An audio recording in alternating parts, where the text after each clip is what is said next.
नमस्कार, मैं हूं मोनिका जायसवाल और आप देख रहे हैं इंडिया न्यूज। छत्तीसगढ़ की नई राजधानी नया रायपुर के किसान प्रभावित कल्याण योजना को लेकर आज बातचीत करेंगे।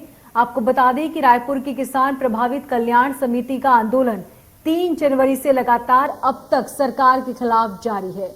गुरुवार को भी हजारों किसानों ने धरना स्थल पर पहुंचकर वहां से मंत्रालय में पत्र देने के लिए कूच किया, लेकिन पुलिस द्वारा उन्हें रोक दिया गया, जिससे वे आक्रोशित हो गए और आंदोलन को उग्र रूप देने की चेतावनी दी गई। जब हमारे संवाददाता ने आंदोलनरत किसानों से बातचीत की तो उन्होंने क्या कुछ कहा, आइए सुनते हैं। भूपेश सरकार के खिलाफ नया रायपुर के किसान अभी भी डटे हुए हैं। एक तरफ बजट सत्र शुरू होने की तैयारी सत्ता पक्ष करता नजर आ रहा है, वहीं किसानों को मान मनौवल की कवायद भी सत्ता पक्ष की ओर से की जा रही है। ठीक ठाक है और सब किसानों से चर्चा हो गई है और सारी सहमति बन गई है। तो क्या इसमें जो अब आप लोग मांग बोल रहे हैं कि अड़े हुए हैं पूरी तरीके से, तो इसमें क्या हकीकत? हकीकत तो मैंने 2 बातें का बता दिया आपको कि वो 2500 वर्ग फीट का नजुल जमीन का पट्टा देना चाहता है, और हमारा कहना है जिस जमीन पर किसान पूर्व से आज तक बसे, जितने में बसे हैं, ब्यारा बाड़ी और घर, उनका पट्टा दे। ये हमारा पूर्ववर्ती सरकार से था, वर्तमान सरकार से मांग है। एक दूसरा, 1200 वर्ग फीट 2012 के में जो 18 वर्ष हो गए थे उनको देना चाहते हैं। जब 12 में तय मुद्दा 12 में पालन नहीं किया गया और आज हमारे लोग बालिक और हो गए, तो हमारा मांग है आज की परिवेश पर दिया जाए, आज तय मुद्दा पर। अगर सरकार आपकी मांग नहीं मानती है तो आगे आंदोलन की रणनीति क्या होगी? आगे रणनीति के बारे में आगे विचार करेंगे, लेकिन अभी 2-3 दिन के अंदर में सरकार के मंत्रियों के फोटो लगाई जाएगी और पूर्व सरकार की उन नेताओं का फोटो लगा करके थूको अभियान चलाएंगे।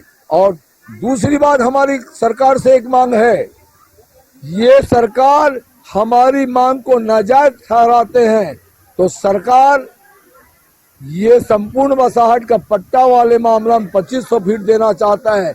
मुख्यमंत्री जी अपने गांव में ये बात को पालन कर ले तो पता चल जाएगा सर्वे में।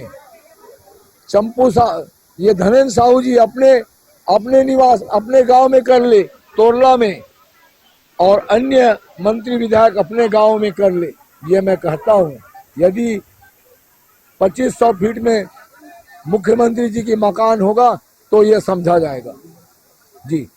तो ये थे रूपनलाल चंद्राकर, जिन्होंने कहा कि अगर हमारी मांगे नहीं मानी गई और जिस तरीके से हमारी 2 मांगे हैं कि 18 वर्ष से जो कम उम्र के बालिग बच्चे हैं, या वो विवाहित हो या अविवाहित, उन्हें 1200 स्क्वायर फीट का पट्टा दिया जाए, ताकि हमारी मांगों को अगर सरकार नहीं मांगती है तो अब कल के बाद आंदोलन की रणनीति ये कहेगी कि यहाँ पर मंत्रियों की फोटो लगाकर उस पर थूको अभियान चलाया जाएगा। कैमरामैन सोमदत्त साहू के साथ अमित चौरसिया, इंडिया न्यूज, रायपुर।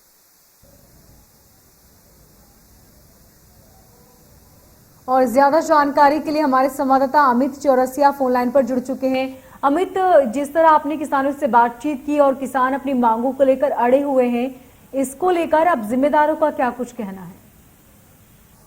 मोनिका, जिस तरीके से नया रायपुर में किसानों का आंदोलन आज उग्र रूप लेता हुआ नजर आया, जिस तरीके से आज वहां मंत्रालय के लिए उन्होंने हजारों किसानों ने कूच किया है और वहां पर वह पत्र देने जा रहे थे, लेकिन पुलिस द्वारा उन्हें रोक लिया गया और इस तरीके से वो धरने पर सड़क पर ही बैठ के नया रायपुर की सड़कों को पूरी तरह से जाम कर दिया। इस दौरान पुलिस को हल्का बल प्रयोग भी करना पड़ा, लेकिन फिर भी किसान एक तरह से डटे हुए हैं अपनी मांगों को लेकर।